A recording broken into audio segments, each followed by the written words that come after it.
Hey everyone. Uh-oh, it's happened. Salty's matched Faye. And in the very first fight, I'm fighting myself. Which is funny.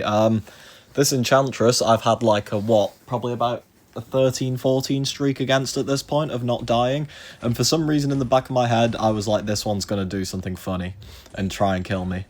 But anyway, we've got the usual team on the main, Torch, Shank, and Fam, and we're doing pretty much the same fights as usual, but we are going to get the quickest Jean fight that I've done so far. It wasn't the cleanest, I did lose some health, but it was by far the quickest, so swings and roundabouts. Okay. Throws the SB1, because she's a bitch. But thankfully she got triple green, so I just took it off straight away, and now the fight is unbelievably over. I've got 17 Smolders, I can keep one-tapping, and she's gonna start nuking health-wise. One tap, Relic, dead. So yeah. But yeah, Salty v Faye, both alliances were 2-0 at this point, so this should have been an interesting one if Faye didn't start the war 50-7. I wish I was joking. But yeah, Faye essentially shat the bed at the start. So I guess the pressure was off for these fights because I knew that pretty much unless I tripled on everything, that it didn't matter what I did on either side. So yeah, kind of an L that Faye just decided to completely implode, like basically right at the start before anything happened. But hey, it happens. I still had to do my fights. But yeah, Shang versus Void. Wow. What a difficult fight. The most difficult thing currently in the game is getting through Kabam's servers. Now onto the Dust fight, which I don't... I think this was... This one was a bit cleaner. I've changed slightly how I'm doing the intercepts after that SB1 because it was always fucking catching me for no apparent reason. But anyway, power start 1, get the tactic up so that there's no risk of any unstoppable bullshit.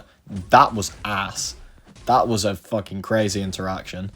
So my light attack reached enough for her to just stand there and block, and it counts as a parry. Okay, game. You pop off. But yeah. SB1, and we get the intercept, which is good. We get another not intercept, but she's walking into me, so which is really good. And now SB2, 2 disintegrates, and dead. So yeah, apart from a funky parry, Dust fight completely fine. And now we're on to Jean again. I've got every pre-fight under the sun again. We've got Viv pre-fights again, because like that's essentially a meme at this point. But yeah, I'm max boosted, and this was by far the fastest one I've done so far. I didn't even use half of the time. Starts off badly. That happened, which yay. But anyway, get the tactic up. And we've now got our swarm up, which is good. We're going to SB1 again. And yeah, we're just going to tap the shield down, and then we're just going to start firing specials. I've decided that I think the best strategy now is to just never throw an SB2 if the shield is up. Yeah, it nukes the shield, but like, it would do more damage than the shield has, so you're losing damage for no reason. Up at 3 disintegrates now, but one of them is going to fall off, which is fine. We have no taunt up though, so that first SB2 does a lot of damage. And yeah, now it's essentially just keep the tactic up, knock down occasionally, watch reverse controls, and just keep absolutely smacking her. And don't do that, don't get smacked. Getting smacked is bad. But anyway, power detonation comes back around. Jean is just struggling to breathe at this point. We're going to get the shield down again before launching anything. I'm going to combo Relic combo here to make sure that the power detonation does go off. Give me that 3rd disintegrate. Very nice. Wow, so fun. I let the taunt fall off, and then a 3 Disintegrate SB2 takes to like below 20%, and at this point I was like, whoa, this is fast.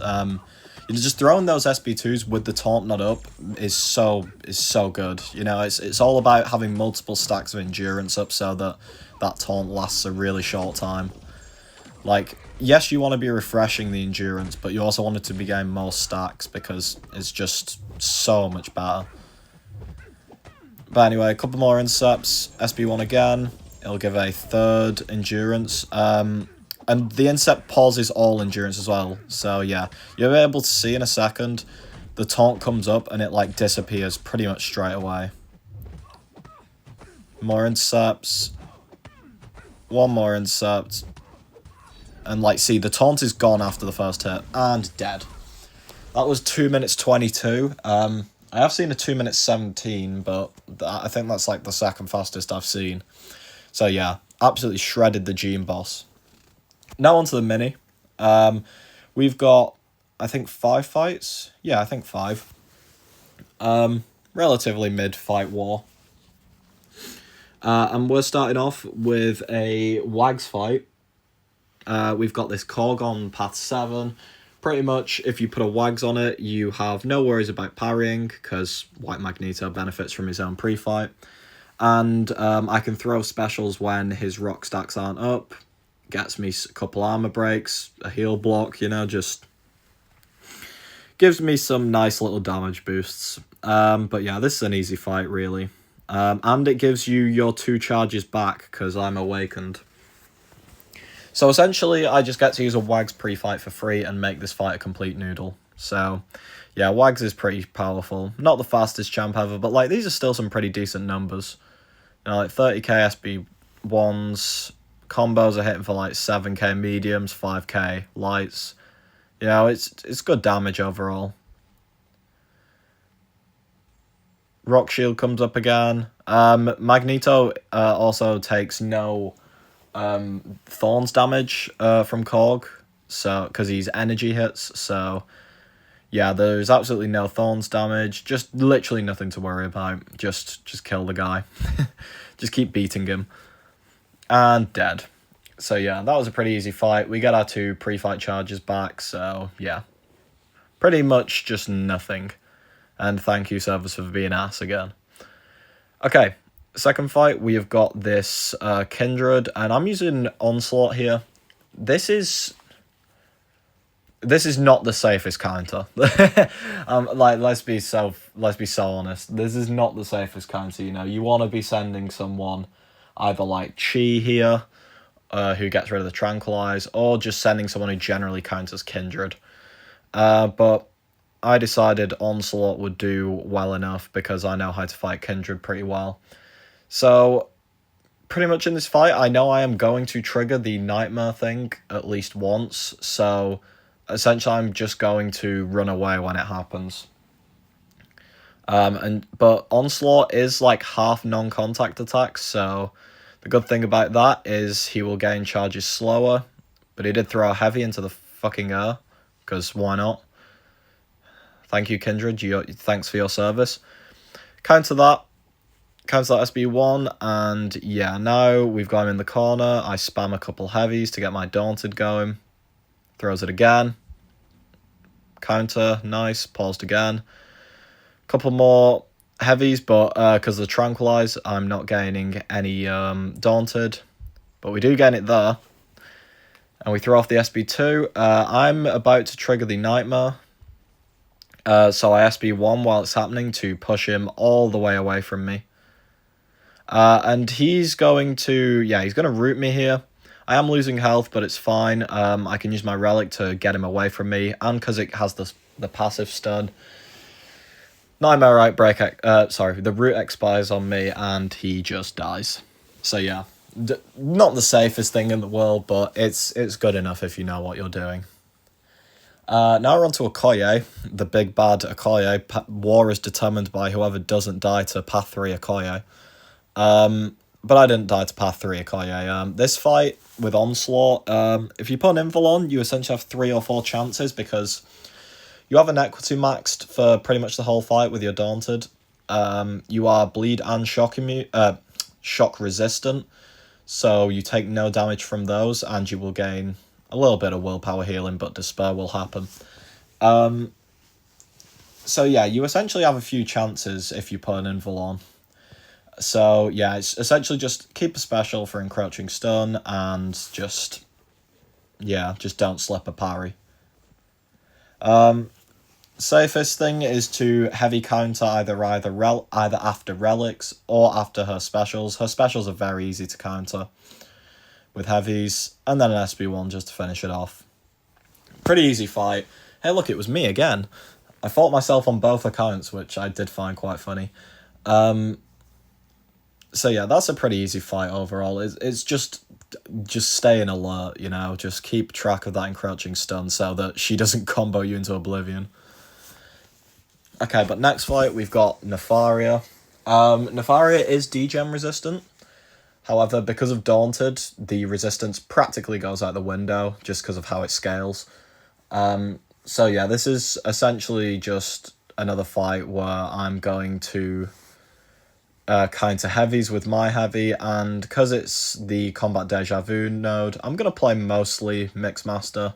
There will be times where I occasionally trigger one when I'm like, it doesn't matter. A single one I heal from, funnily enough. But yeah, throw off that first SB1. There we go, get another heavy counter in. SB2, we're going to heavy counter this as well, I believe. Oh no, we didn't, because of Mixmaster thing. But it's fine. We're going to do another 4 combo into the relic. Heavy counter after that. It'll send to SB2, and now we're going to heavy counter, I remember it now. Going to heavy counter into SB2. Gives me a single disintegrate, but I'm just not losing health from it. 17 degens, and yeah, you can see the degen is doing slightly less than normal, but when it gets boosted by Daunted, it's doing its pretty much usual damage. So yeah, pretty easy. Just essentially a nodeless Nefaria.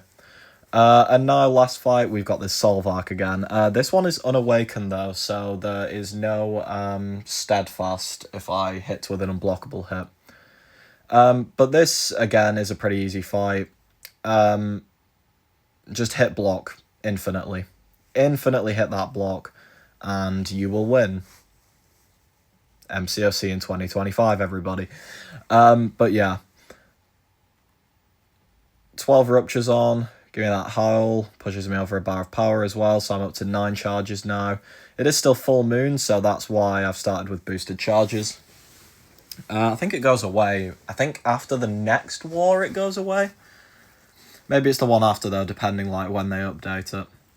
But yeah, SB2 does a good amount of damage. Over a third of his health is gone. Gets close to 50% to be fair. But yeah, this now is essentially just rinse and repeat what I just did. So yeah, it's going to be pretty easy from here. Dex the SB1. I do get hit by it once or twice. I also got slapped though, which was annoying, but the Cold Snap is healing me. So we're going to go back to full yellow bar for a bit. But yeah, a pretty easy war for me on both sides. Just sad that the war was decided pretty early on due to some bad play on Faye's side. But hey, I'm still yet to die in the Salty versus Faye matchup, so I cannot be blamed by either side for anything that happens yet. Which is good, because, God, imagine I die on one side and, one of the teams wins by a death. Just, ugh. Ugh. I do not want to be dealing with that. But anyway. SB2 does some good damage. He's ticking down quite a bit now, and we're going to throw off one more SB2 and that'll kill. So yeah, 3 wars in now. Salty is 3-0. We are second behind Bolt at the moment, who I believe we should match this war. Or GT. We're going to match one of them too, I think. I think Bolt, though. And then Faye is now 2-1, which is fair enough, Salty is a bit above Faye overall, so it would be surprising if we beat them consistently. So yeah, there's the final score, 4-14. Thanks for watching, everyone. Don't get blasted by Path 3 Okoye. It's not good for you.